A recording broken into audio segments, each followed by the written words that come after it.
이사야서 53장 4절로 7절의 말씀을 가지고 주님이 당하신 고난이라는 제목으로 하나님의 은혜를 함께 나누고자 합니다. 오늘은 예수님께서 십자가에 못 박혀 죽으시기 위해 예루살렘을 입성하신 날을 기념하는 주일입니다. 예수님께서 나귀를 타고 예루살렘에 들어가실 때 수많은 군중들이 호산나를 외치며 종려나무가지를 흔들었다라고 해서 교회력으로 종려 주일이라 이렇게 부르기도 하죠. 그리고 내일부터는 예수님께서 십자가에 돌아가시기까지 고난당한 시간들을 깊이 묵상하고 기도하며 보내는 고난 주간이라 부르기도 합니다. 오늘 본문인 이사야서 53장의 말씀은 메시아이신 예수님께서 이 세상에 오셔서 겪으실 고난에 대한 예언이 아주 자세하게 기록되어져 있는 말씀이라 할 수 있습니다. 당시 이사야는 주전 700년경에 활동했던 선지자 중에 한 사람이었습니다. 그런데 이사야는 다른 선지자들과는 달리 그는 메시아에 대한 예언을 가장 많이 했던 선지자 중 또 한 사람이었습니다. 그리고 오늘 말씀에 보면 고난과 고통에 대한 말들을 참으로 많이 기록되어 있는 것을 볼 수 있는데, 여러분 4절과 5절 말씀에 보면 4절에 보시면 질고를 지고 슬픔을 당하였거늘 징벌을 받아 고난을 당했다. 그리고 5절에 가서는 찔림은 상함은 징계를 받음은 채찍에 맞음으로, 이런 고난과 고통에 대한 말들이 참 많이 기록되어 있을 만큼 이사야 선지자는 예수님이 이 세상에 오셔서 온갖 멸시와 천대 그리고 굴욕과 고통을 다 겪으시고 십자가를 지신 분이심을 말씀하고 있습니다. 그렇다면 예수님께서 왜 이러한 혹독한 고난과 고통을 당해야만 했던 것일까요? 아니, 예수님께서 당하신 그 고난은 정말 누구를 위한 고난이었던 것일까요? 오늘 말씀을 통해서 그 이유를 살펴보면서 하나님의 은혜를 두 가지로 함께 나누고자 합니다. 첫 번째로, 주님이 당하신 고난은 바로 저와 여러분 때문에 당하신 고난이었다라는 것입니다. 여러분 4절과 5절의 말씀을 화면을 통해 함께 합독하겠습니다. 그는 실로 우리의 질고를 지고 우리의 슬픔을 당하였거늘 우리는 생각하기를 그는 징벌을 받아 하나님께 맞으며 고난을 당한다 하였노라. 그가 찔림은 우리의 허물 때문이요 그가 상함은 우리의 죄악 때문이라.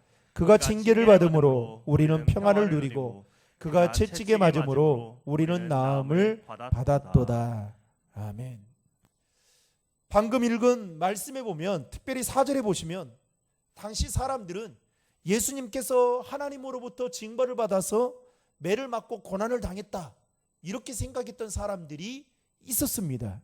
그런데 이사야 선지자는 오늘 메시아 되신 예수님을 소개하면서 그분은 바로 하나님께 징벌을 받아 매를 받고 고난을 당한 것이 아니다라는 것을 말씀하고 있습니다. 그러면서 4절과 5절 말씀에 보면 반복적으로 계속해서 쓰여지고 있는 단어 하나가 있는데, 그것이 무엇입니까? 바로 우리라는 말입니다. 예수님께서 질고를 지고 슬픔을 당하고 허물과 죄악으로 인해 찔림과 징계를 받았는데, 이 모든 것들이 누구 때문이었느냐라는 것이죠. 오늘 4절과 5절 말씀에 보면 우리라고 말씀하고 있습니다. 다시 말하면 저와 여러분 때문에 예수님께서 질고를 지고 슬픔을 당하고 또 허물과 죄악으로 인해 징계를 받게 되었다라고 말씀하고 있다라는 것입니다. 이처럼 예수님은 저와 여러분의 죄 때문에 말로 닿을 수 없는 고난과 고통을 받으셨습니다. 우리가 지은 죄로 인해 또 허물로 인해 마땅히 받아야 될 형벌과 그리고 그 고통을 예수님은 스스로 그 모든 것들을 십자가를 대신해서 져 주셨다라는 것이죠. 히브리서 4장 15절에 보면 히브리서 기자는 예수님을 소개하기를 이렇게 소개하고 있습니다. 화면을 통해 같이 읽겠습니다. 우리에게 있는 대제사장은 우리의 연약함을 채울하지 아니하는 자가 아니요 모든 일에 우리와 한결같이 시험을 받은 자로되 죄는 없으시니라. 아멘. 대제사장 되신 예수님은 우리와 시험을 똑같이 받기는 하지만 문제는 뭐가 없습니까? 죄가 없다라고 말씀하고 있습니다. 여러분, 죄 있는 자가 죄에 대한 형벌을 받는 것은 어쩌면 당연한 일입니다. 그런데 죄가 없으신 예수님께서 지금 십자가를 대신 지신다. 이것은 우리가 한번 생각해 볼 일이다라는 것이죠. 게다가 베드로 사도는 베드로전서 2장 24절에서 이렇게 말씀하고 있습니다. 다 함께 읽겠습니다. 친히 나무에 달려 그 몸으로 우리 죄를 담당하셨으니 이는 우리로 죄에 대하여 죽고 의에 대하여 살게 하려 하심이라. 저가 채찍에 맞음으로 너희는 나음을 얻었나니. 죄가 없으신 예수님께서 우리의 죄를 친히 담당하시려고 뭐라고 말씀합니까? 십자가에 친히 달려 돌아가셨다. 그리고 채찍에 맞으심으로 말미암아 저와 여러분들이 나음을 입었다라고 베드로 사도는 이렇게 말씀하고 있습니다. 사랑하는 성도 여러분, 다른 것은 다 잊어버려도 저와 여러분들이 고난 주간을 이제 보내야 되는 이 시점에서 저와 여러분들이 잊어서는 안 될 한 가지 사실이 있다면 그것은 바로 예수님의 고난과 멸시, 천대와 십자가에서의 죽으심은 모두 다 누구 때문이었냐? 저와 여러분의 지은 죄 때문에 당하신 고난임을 여러분 잊지 마시기를 바랍니다. 그러므로 나의 죄 때문에 고난을 당하신 예수 그리스도를 우리는 깊이 묵상하며 그 은혜에 감사하는 저와 여러분이 될 수 있기를 주님의 이름으로 축원합니다. 둘째로, 주님이 당하신 고난은 우리의 죄값을 다 지불하신 고난이었다라는 점입니다. 여러분, 세상에 있는 모든 죄는, 모든 문제는 죄로 인하여 발생하는 것들이 많습니다. 특별히 성경에 봐도 이 육신의 질병도 우리의 죄 때문에 받게 되는 질병이 있다라고 성경은 말하기도 하죠. 그러나 그 우리가 겪고 있는 이 육체의 모든 질병이 다 죄로부터 오는 것은 아닙니다. 그것을 구별해내는 게 중요하죠. 특별히 하나님과의 관계가 단절된 것은 두말할 필요가 없이 우리의 죄로 인한 문제에서 온 것입니다. 그런데 여러분, 더 안타까운 것은 우리가 사람이 능력은 많다 할지라도 죄의 문제만큼은 해결할 수 없다라는 것입니다. 심지어 사도 바울은 로마서 6장 23절에 이렇게 말합니다. 죄의 값은 사망이요 하나님의 은사는 그리스도 예수 우리 주 안에 있는 영생이니라. 죄의 결과가 바로 죽음인데 우리는 죽을 수밖에 없는, 그래서 지옥에 갈 수밖에 없는 우리들이 예수님께서 우리의 죄를 대신 져 주심으로 말미암아 영원한 생명을 얻었다. 그래서 영원한 천국에 들어갈 수 있는 자격을, 티켓을 저와 여러분들이 받게 되었다. 이것은 엄청난 축복인 것입니다. 당시 로마 군인들과 수많은 군중들은 예수님을 향해서 조롱하는 말로 이렇게 말합니다. 네가 하나님의 아들이라면 뛰어내려와라. 그리고 예수님을 십자가에 매달고 그 발가벗겨서 수치심을 건드리고 심지어는 자존심을 자극했습니다. 또한 예수님께서 십자가에 무거운 십자가를 지고 갈보리 언덕을 올라가실 때에 로마 군인들은 사정없이 채찍으로 내리치셨습니다. 그러나 오늘 본문 7절을 보시면 예수님은 그러한 곤욕을 당하여도 심지어는 그 괴로울 때에도 입을 열지 아니하시고 마치 도살장으로 끌려가는 어린 양처럼, 그리고 털 깎는 자 앞에서 어린 양과 같이 잠잠하게 입을 열지 않으셨다라고 말씀하고 있습니다. 여러분, 당시 예수님께서는 죄가 없었기 때문에 얼마든지 입을 열어 항변할 수 있었을 것입니다. 예수님은 고난을 당하는 그 순간에도 잠잠한 양같이 입을 열지 않으셨던 그 이유가 무엇 때문이었을까요? 그것은 바로 저와 여러분들을 향한 치밀어 오르는 사랑의 마음이 있었기 때문이었습니다. 예수님 마음속에는 우리를 사랑하는 마음이 컸던 나머지 자신을 못 받는 그 무리를 보고도, 자신을 향해 채찍질하는 로마 군인들을 보고도 잠잠한 양같이 침묵하고 계셨던 것입니다.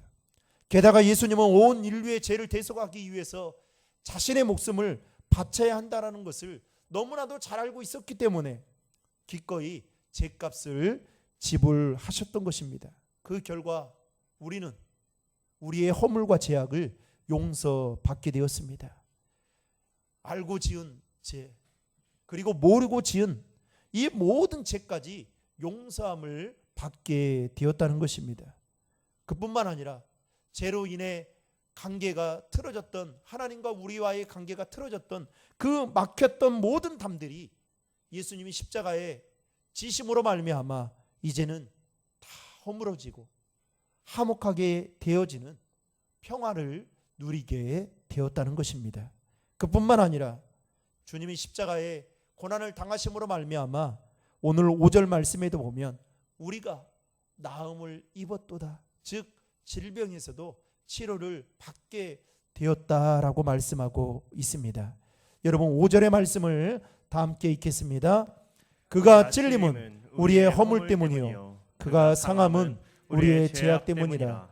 그가 징계를 받음으로 우리는 평화를 누리고 그가 채찍에 맞음으로 우리는 나음을 받았도다. 아멘. 사랑하는 성도 여러분, 저와 여러분이 값으로 계산할 수 없는 이 큰 사랑을 받기까지는 여러분, 저와 여러분의 죄 때문에 주님께서 당하신 십자가의 고난이 있었다는 사실을 여러분 잊지 마시길 바랍니다. 주님이 당하신 고난이 있었기 때문에 저와 여러분들이 엄청나게 큰 사랑을 받게 되었다는 것이죠. 죄가 없으신 주님께서 저와 여러분들의 죄를 사해 주시기 위해서 당하신 그 고난을 생각한다면 여러분, 우리는 앞으로 어떠한 삶을 살아가야 하는 걸까요? 주 4세기경에 사막의 성자라고, 이집트의 성자라고 불렸던 마카리오스라는 사람이 있었습니다. 한 번은 그가 잠을 자다가 꿈을 꾸게 되었습니다. 그 꿈속에서 예수님이 무거운 십자가를 지시고 힘들게 걸어오시는 그 꿈을 이 마카리오스가 꾸게 되었던 것입니다.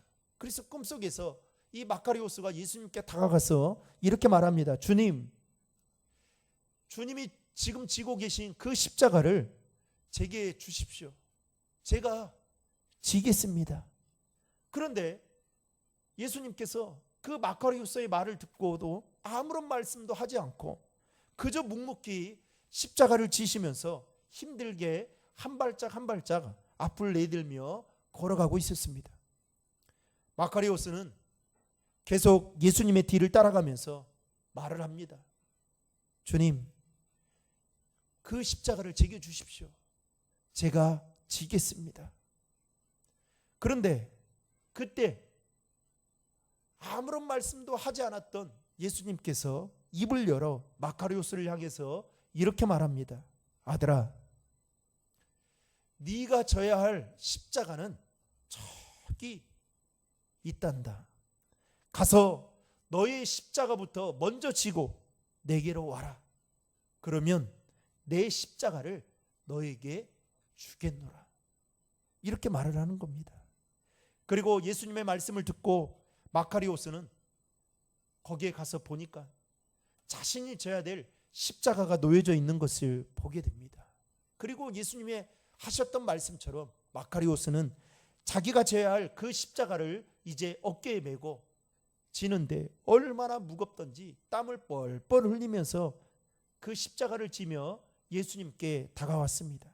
그리고 예수님께 와서 보니까 자신이 꿈속에서 보았던 그 무거운 십자가가, 예수님 어깨에 메어졌던 그 십자가가 보이지 않는 겁니다. 그래서 마카리오스는 너무 놀란 나머지 예수님께 무슨 일인가 싶어서 물었습니다. 예수님, 예수님의 십자가를 혹시 누가 대신 져줬습니까? 라고 묻자 예수님이 미소를 띠면서 이렇게 말씀했습니다. 사랑하는 내 아들아, 네가 나를 사랑하는 마음으로 네가 져야 할 십자가를 기쁨으로 지는 것이 곧 나를 위한 길이란다.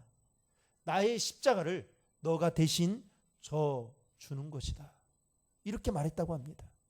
사랑하는 성도 여러분, 사랑을 받은 사람은 사랑을 받은 만큼 그 빚을 갚을 의무가 있습니다. 우리는 누가 뭐라 해도 주님으로부터 큰 사랑을 받은 자들입니다. 제가 이제 오늘 종료주일을 맞아서 우리 성찬 예식을 한 2년, 거의 한 3년 가까이 이제 처음 하는 것 같습니다. 준비하면서 얼마나 긴장이 되고 잠을 제대로 못 잤어요. 설레이기도 하고 두근거리기도 하고 긴장이 되기도 하고. 그런데 제 마음속에 이 종료주일 설교를 준비하면서 이런 생각이 들었습니다. 정말 주님의 십자가가 나를 위한 십자가인가? 그리고 우리는 사순절을 보내고 내일부터 고난주간을 보내는데 진짜 우리 마음속에 주님의 십자가에 대한 그 마음이 우리 안에 얼마나 클까? 처음으로 어제 그 막내하고 저 자전거 좀 가르친다고 그 도림천에 나가봤습니다. 나갔더니 처음 나갔어요. 나갔더니 벚꽃이 활짝 피었어요. 그리고 사람들이 얼마나 많던지 제가 순간 두 마음이었습니다. 아이가 나가자고 하니까 나갔는데 그 마음속에 내가 주님의 십자가에 대한 마음이 있나 라는 생각이 들었어요. 그러면서 제가 부교육자를 사역했던 그 진해에서의 5년의 시간이 그때 생각이 났습니다. 진해는 군항제로 유명한 곳이거든요. 그 탑산에서 보면 진해 전체 도시가 벚꽃으로 덮여 있습니다. 그 정도로 멋있습니다. 그런데 제가 5년 사역하면서 그 목사님이 얼마나 교인들한테 귀에 굳은 살이 배기도록 말을 했는지 몰라요. 여러분, 사순절입니다. 그러면서 한마디로 벚꽃 구경 가지 말라는 거예요. 제가 5년 사역하면서 벚꽃 구경을 딱 한 번 가봤습니다. 딱 한 번, 진해에 있을 때. 그래서 제가 이제 담임 목사가 되고 지금 종료주일을 맞이하고 또 내일부터 고난주간 특별 새벽기도회도 준비해야 되고 그러면서 그런 마음이 들었어요. 진짜 주님의 그 아픔이 내 아픔으로 여겨지고 있는가? 그 주님의 십자가의 고통에 내가 얼마나 동참하려는 마음이 있는가? 그래서 제가 아까 교회 소식을 전하면서 우리 청년들에게도 도전을 한 거예요. 나를 위해 여러분 엊그저께 뉴스를 보셔서 아시겠지만은 그 러시아와 우크라이나가 전쟁 중에 있지 않습니까? 이 피난 가는 그 기차역에 이 폭격을 해가지고 50명의 사상자가 일어났는데 그 젊은 아이들이 조그마한 아이들이 그 자리에서 목숨을 다 잃었어요. 여러분 목숨보다 귀한 게 뭐가 있겠습니까? 우리의 죄를 우리의 힘으로는 대신할 수 없는, 그래서 우리는 마땅히 지옥에 갈 수밖에 없고 영원한 지옥에서 살 수밖에 없는 우리들을 이처럼 사랑하셔서 주님께서 대신 우리를 대신해서 당하신 고난을 생각한다면 여러분 우리가 무엇을 못하겠어요? 다 할 수 있는 거죠. 사랑하는 성도 여러분, 주님께 받은 그 십자가의 사랑을 갚기 위해서라도 우리는 이번 고난주간과 그리고 오늘 우리가 드리고 있는 예배를 통해서 다시 한번 주님의 고난에 깊이 묵상할 뿐만 아니라 내가 져야 될 십자가가 무엇인지를 다시 한번 돌아볼 필요가 있다라는 것입니다. 내일부터 시작되어지는 고난주간에 주님께 받은 그 사랑을 기억하며 자기 십자가를 지고 주님을 온전히 따르는 저와 여러분이 될 수 있기를 주님의 이름으로 축원합니다.